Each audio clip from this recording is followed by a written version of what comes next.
ओम जय श्री हरि विष्णु। राधे राधे दोस्तों, आपके अपने चैनल राधे कृष्णा में मैं आप सभी श्रोताओं का हार्दिक स्वागत करती हूँ।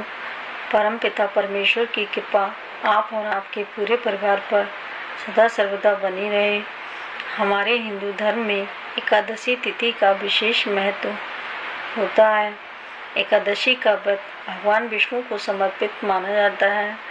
प्रत्येक महीने में 2 एकादशी पड़ती हैं। प्रथम कृष्ण पक्ष की एकादशी और द्वितीय शुक्ल पक्ष की एकादशी।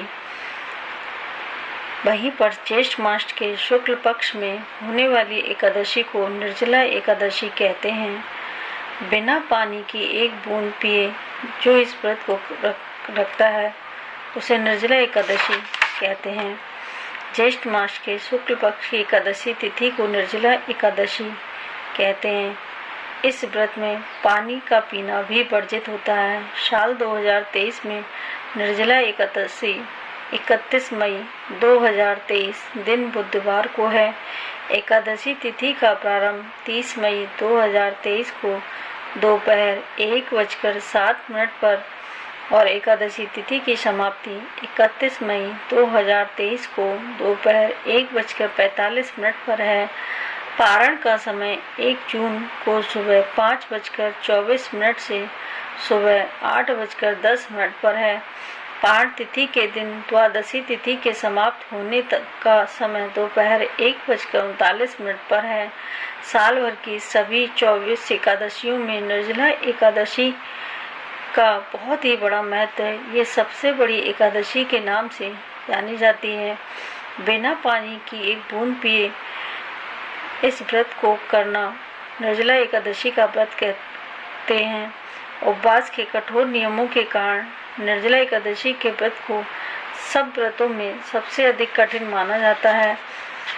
अब मैं आपको सुनाती हूँ निर्जला एकादशी की कथा व महत्व। युधिष्ठिर ने कहा, जनार्दन, अपरा का सारा महत्व मैंने सुन लिया। अब ज्येष्ठ के शुक्ल पक्ष में जो एकादशी हो उसका वर्णन कीजिए। भगवान श्री कृष्ण बोले, राजन, इसका वर्णन परम धर्मात्मा सत्यवती नंदन व्यास जी करेंगे, क्योंकि ये संपूर्ण शास्त्रों के तत्वज्ञ और वेद वेदांगों के पारंगत विद्वान हैं। तब वेद व्यास जी कहने लगे, दोनों ही पक्षों की एकादशियों को भोजन ना करें। द्वादशी को स्नान आदि से पवित्र हो, फूलों से भगवान केशव की पूजा करके नित्य कर्म समाप्त होने के पश्चात पहले ब्राह्मणों को भोजन देकर अंत में स्वयं भोजन करें। राजन, जनना शौच मरना शौच भी एकादशी को भोजन नहीं करना चाहिए। ये सुनकर भीमसेन बोले, परम बुद्धिमान पितामह, मेरी उत्तम बात सुनिए। राजा युधिष्ठिर, माता कुंती, द्रौपदी, अर्जुन, नकुल और सहदेव ये एकादशी को कभी भोजन नहीं करते तथा मुझसे भी हमेशा यही कहते हैं कि भीमसेन, तुम भी एकादशी को न खाया करो। किंतु मैं इन लोगों से यही कह दिया करता हूँ कि मुझसे भूख से नहीं सही जाएगी। भीमसेन की बात सुनकर व्यास जी ने कहा, यदि तुम्हें स्वर्गलोक की प्राप्ति अभिष्ट है और नरक को दूषित समझते हो तो दोनों पक्षों की एकादशी को भोजन न करना। भीमसेन बोले, महाबुद्धिमान पितामह, मैं आपके सामने सच्ची बात कहता हूँ। एक बार भोजन करके तो मुझसे व्रत नहीं किया जा सकता, फिर उपवास करके तो मैं रह ही कैसे सकता हूँ।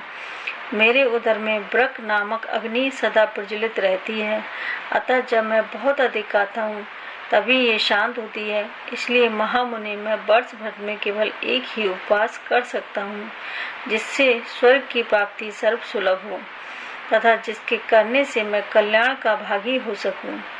ऐसा कोई एक व्रत निश्चय करके बताइए, मैं उसका यथोचित रूप से पालन करूंगा। व्यास जी ने कहा, भीम, ज्येष्ठ मास में सूर्य वृश्चिक राशि पर हो या मिथुन राशि पर शुक्ल पक्ष में जो एकादशी हो उसका यत्न पूर्वक निर्जला व्रत करो। केवल कुल्ला या आचमन करने के लिए मुख में जल डाल सकते हो। उसको छोड़कर किसी प्रकार का जल विद्वान पुरुष मुख में ना डाले, अन्यथा व्रत भंग हो सकता है। एकादशी को सूर्योदय से लेकर दूसरे दिन के सूर्योदय तक मनुष्य जल का त्याग करे तो ये व्रत पूर्ण होता है। तदनंतर द्वादशी को निर्मल प्रभात काल में स्नान करके ब्राह्मणों को विधि पूर्वक जल और सुवर्ण का दान करके इस प्रकार सब कार्य पूरा करके जितेंद्रिय पुरुष ब्राह्मणों के साथ भोजन करें। वर्ष भर में जितनी एकादशियां होती हैं उन सब का फल निर्जला एकादशी सेवन से मनुष्य प्राप्त कर लेता है, इसमें तनिक भी संदेह नहीं है। शंख चक्र और गदा धारण करने वाले भगवान केशव ने मुझसे कहा था कि यदि मानव उसको सबको छोड़कर एकमात्र मेरी शरण में आ जाए और एकादशी को निराहार रहे तो वह सब पापों से छूट जाता है। एकादशी व्रत करने वाले पुरुष के पास विशालकाय विकराल आकृति और काले रंग वाले दंड पाशधारी भयंकर यमदूत नहीं जाते। अंतकाल में पीताम्बरधारी सौम्य स्वभाव वाले हाथ में सुदर्शन धारण करने वाले और मन के समान वेगशाली विष्णु दूत आकर इस वैष्णव पुरुष को भगवान विष्णु के धाम में ले जाते हैं। अतः निर्जला एकादशी को पूर्ण यत्न करके उपवास करना चाहिए। तुम भी सब पापों की शांति के लिए यत्न के साथ उपवास और श्री हरि का पूजन करो। स्त्री हो या पुरुष, यदि उसने मेरु पर्वत के बराबर भी महान पाप किया हो तो वह सब एकादशी के प्रभाव से भस्म हो जाता है।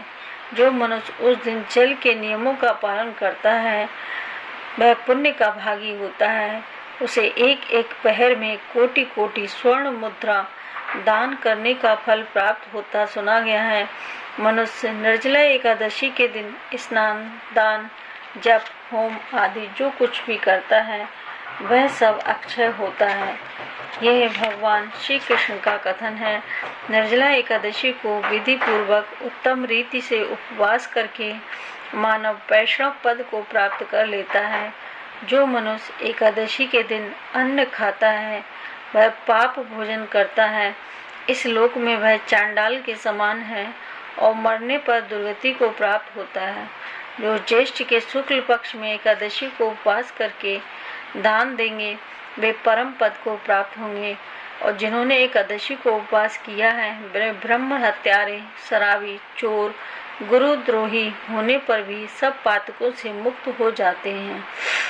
हे कुंती नंदन, निर्जला एकादशी के दिन श्रद्धालु स्त्री पुरुषों के लिए जो विशेष दान और कर्तव्य विहित है उसे सुनो। उस दिन जल में शयन करने वाले भगवान विष्णु का पूजन और जलमयी धेनु का दान करना चाहिए अथवा प्रत्यक्ष धेनु या घृतमयी धेनु का दान उचित है।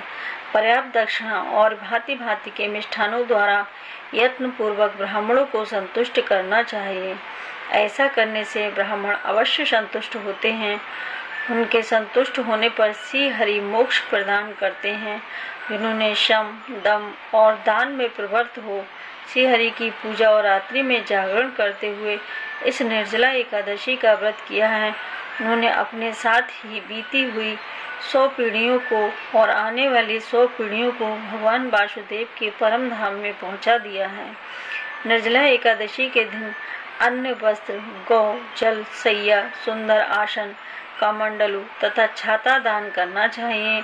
जो श्रेष्ठ एवं सुपात्र ब्राह्मण को जूता प्रदान करता है वह सोने के विमान पर बैठकर स्वर्ग लोक में प्रतिष्ठित होता है। जो इस एकादशी की महिमा को भक्ति पूर्वक सुनता है तथा उसे भक्ति पूर्वक उसका वर्णन करता है वे दोनों स्वर्ग लोक में जाते हैं। चतुर्दशी युक्त अमावस्या को सूर्य ग्रहण के समय श्राद्ध करके मनुष्य जिस फल को प्राप्त करता है वही इसके श्रवण से भी प्राप्त होता है। पहले दंत धावन करके यह नियम लेना चाहिए कि मैं भगवान केशव की प्रसन्नता के लिए एकादशी को निराहार रहकर आचमन के सिवा दूसरे जल का भी त्याग करूंगी।